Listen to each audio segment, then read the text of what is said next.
네, 안녕하세요. 오늘 저희가 함께 좀 자세히 들여다볼 자료는요.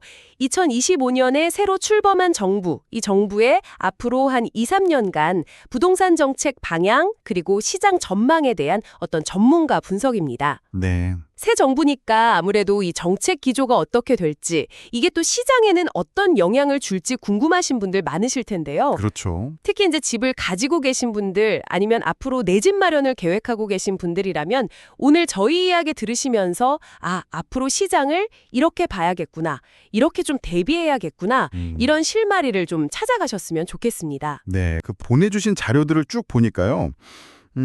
새 정부 정책은 과거 정부들하고는 좀 결이 다른 것 같아요. 어떻게 다른가요? 예전에는 뭐 수요를 막 누르거나 아니면 반대로 확 규제를 풀거나 약간 이런 식이었잖아요. 네, 그랬죠. 근데 이번에는 그런 방식보다는 아주 그냥 많은 집을 공급해서 시장 자체를 좀 안정시키겠다. 이런 목표가 상당히 뚜렷해 보입니다. 공급으로 시장을 잡겠다. 네. 근데 동시에 이게 또 넘어야 할 산도 만만치 않아 보여요. 당장 그 부동산 개발 사업에 빌려준 돈, 그 PF 대출 있잖아요. PF 부실 문제 심각하다고 하던데요? 네, 이게 규모가 한 200조 원 정도 되는데 부실 위험이 지금 크다는 지적이 계속 나오고 있고요. 또 사상 최고 수준인 가계빚 문제, 이것도 여전하고 건축비 자체도 엄청 올랐잖아요. 네, 그렇죠. 거기다가 이제 지역별로 또 아파트냐 아니냐 이런 주택 종류별로 가격 차이가 점점 더 벌어지는 이런 양극화 문제까지. 이게 참 복잡하게 얽혀 있는 상황입니다. 그렇군요. 일단 그 정책 기조 변화부터 좀 더 자세히 이야기 나눠보죠. 역시 가장 눈에 띄는 건 말씀하신 대로 대규모 공급 계획인데요. 임기 안에 311만 채. 와, 311만 호요? 네, 엄청난 물량이죠. 이게 뭐 기존 계획에다가 105만 호를 더 추가한 거라고 하던데 정말 큰 규모입니다. 맞습니다. 단순히 그냥 물량만 늘리는 게 아니라 그 내용을 보면 뭐 청년이나 신혼부부 같은 특정 계층들 있잖아요. 이런 분들을 위한 맞춤형 주택 개념으로 방향을 좀 조정한 점도 보이고요. 예전 기본주택에서 좀 더 현실적으로 바뀐 건가요? 네, 그렇죠. 그리고 LH 같은 공공기관 역할을 더 강화하고 또 새로운 4기 신도시 개발 계획도 이제 구체화되고 있고요. 2025년 하반기에는 후보지 선정도 목표로 한다고 합니다. 공공이 주도해서 공급을 확 늘리겠다, 이런 의지가 아주 강하게 느껴지네요. 네, 그래요. 그런데 여기서 좀 흥미로운 지점이 있어요. 어떤 점이죠? 이렇게 공공주도로 공급을 늘리면서 동시에 민간 건설, 특히 재건축이나 재개발 규제는 또 풀어주겠다고 하는 거예요. 이 두 가지를 같이 추진하겠다. 공공과 민간 양쪽에서 다 공급을 늘리겠다. 이른바 투트랙 전략이군요. 그렇죠. 근데 그 민간 쪽, 재건축 규제 완화에 뭐 걸림돌 같은 건 없나요? 자료를 보니까 재건축 초과이익 환수제, 줄여서 보통 재초환이라고 부르죠? 네, 제초안 이 제도는 그대로 유지한다고 되어 있던데요? 바로 그겁니다. 그게 핵심이에요. 재초안이라는 게 재건축으로 인해서 시세 차익이 아주 크게 생겼을 때 그 이익의 상당 부분, 최대 50%까지 정부가 가져가는 제도거든요. 네, 세금으로 환수하는 거죠? 근데 이걸 유지한다는 거예요. 뭐 절차 같은 건 좀 간소화해주고 편하게 해줄지 몰라도 결국 사업성을 좌우하는 가장 큰 부담, 이 재정적인 부담은 그대로 남겨두는 셈이죠.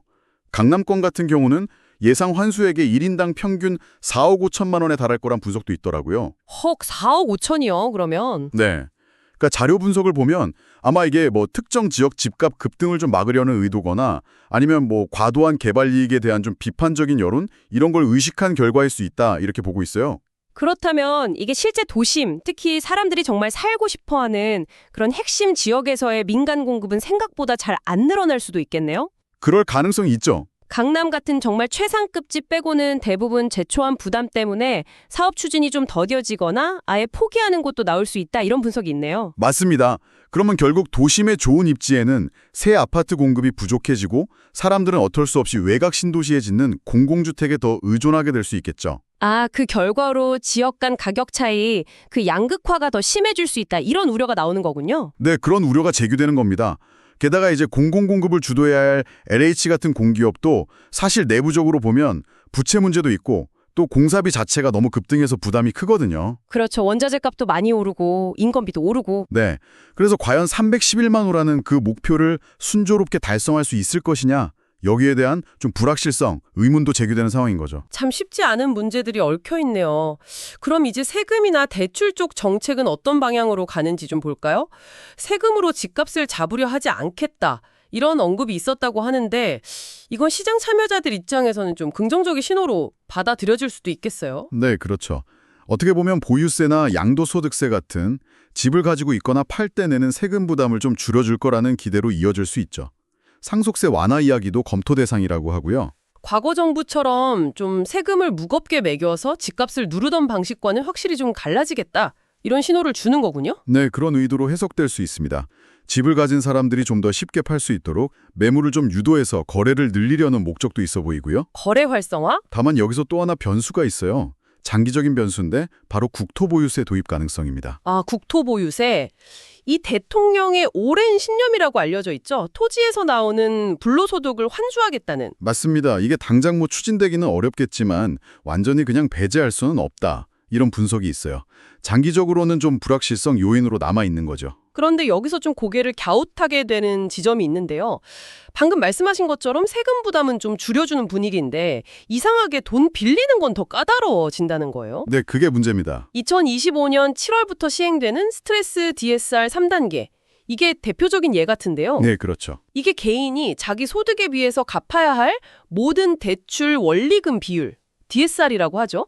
이걸 계산할 때 심지어 미래의 금리가 오를 가능성까지 반영해서 더 빡빡하게 보겠다 이거잖아요. 맞습니다. 모든 가계대출에 다 적용되는 거고요. 그러면 대출 한도가 정말 크게 줄어들 수밖에 없겠는데요. 바로 그 부분 때문에 이거 정책이 서로 엇박자를 내는 것 아니냐 이런 지적이 나오는 겁니다. 심지어 자료에서는 이걸 두고 정책적 조현병이라는 좀 강한 표현까지 쓰면서 꼬집고 있더라고요. 정책적 조현병이요? 좀 센데요? 그렇죠. 그러니까 세금 부담을 낮춰서 집을 팔 이유는 만들어주는데 정작 집을 사려는 사람들은 이 대출 규제 때문에 돈 빌리기가 너무 어려워지는 상황이 되는 거죠. 팔 사람은 있는데 살 사람이 돈이 없다. 네. 이러면 거래가 막 활발해지기보다는 오히려 시장이 그냥 얼어붙는 뭐랄까 교착 상태.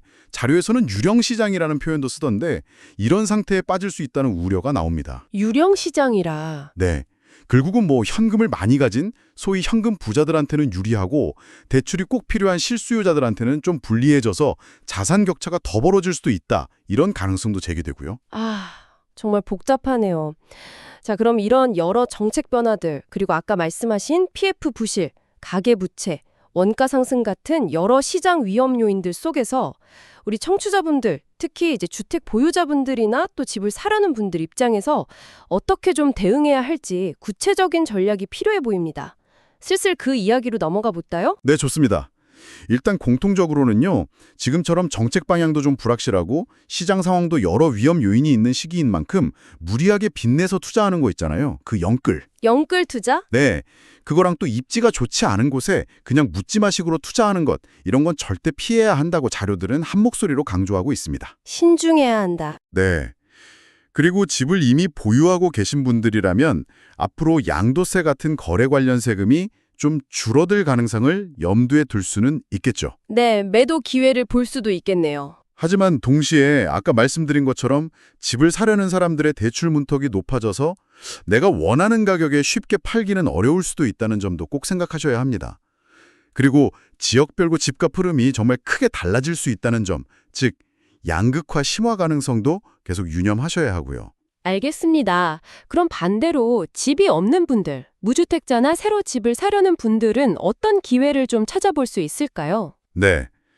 자료 분석에 따르면요. 시기적으로는 2025년 하반기부터 2026년 상반기 사이를 좀 주목해 볼 필요가 있다는 의견이 있습니다. 25년 하반기에서 26년 상반기요? 왜죠? 그때쯤 정부가 좀 침체된 경기를 살리거나 아니면 또 내년에 지방선거가 있잖아요.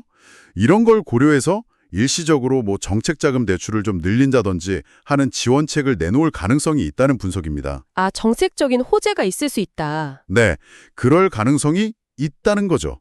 하지만 이런 기회를 활용하더라도 정말 아무리 강조해도 지나치지 않은 것은 역시 입지입니다. 입지. 입지. 결국은 입지군요. 네, 사람들이 살고 싶어하는 좋은 동네, 선호 지역과 그렇지 않은 비선호 지역의 가치 차이는 앞으로 더 벌어질 가능성이 아주 큽니다. 격차가 더 벌어진다. 네. 그래서 만약에 자금이 좀 부족하다면 내가 원하는 그 선호 지역 안에서 당장은 아파트가 아니더라도 뭐 향후에 재개발 가능성이 있는 다세대 주택이나 빌라 같은 곳들을 좀 알아보는 것도 장기적인 관점에서는 좋은 입지를 선점하는 전략이 될 수 있다. 이렇게 조언하고 있습니다. 시간이 좀 걸리더라도 입지 선점이 중요하다는 거죠. 네, 핵심은 입지다. 자금 상황에 맞춰서 선호 지역 내에 대안을 찾아보는 것도 방법이 될 수 있겠군요. 장기적으로는 국토보유세 논의가 어떻게 흘러가는지, 또 실제로 공급 물량이 계획대로 나오는지 이런 것들도 계속 지켜봐야 할 것 같고요. 맞습니다. 꾸준히 체크해야죠. 자, 오늘 이야기를 좀 정리해보면 새 정부는 대규모 공급 확대와 또 세부담 완화라는 큰 방향을 설정했지만 그 안에 제초한 유지나 대출 규제 강화 같은 서로 좀 상반돼 보이는 정책 요소들이 섞여 있어서 시장의 불확실성을 키우고 있는 그런 상황인 것 같습니다.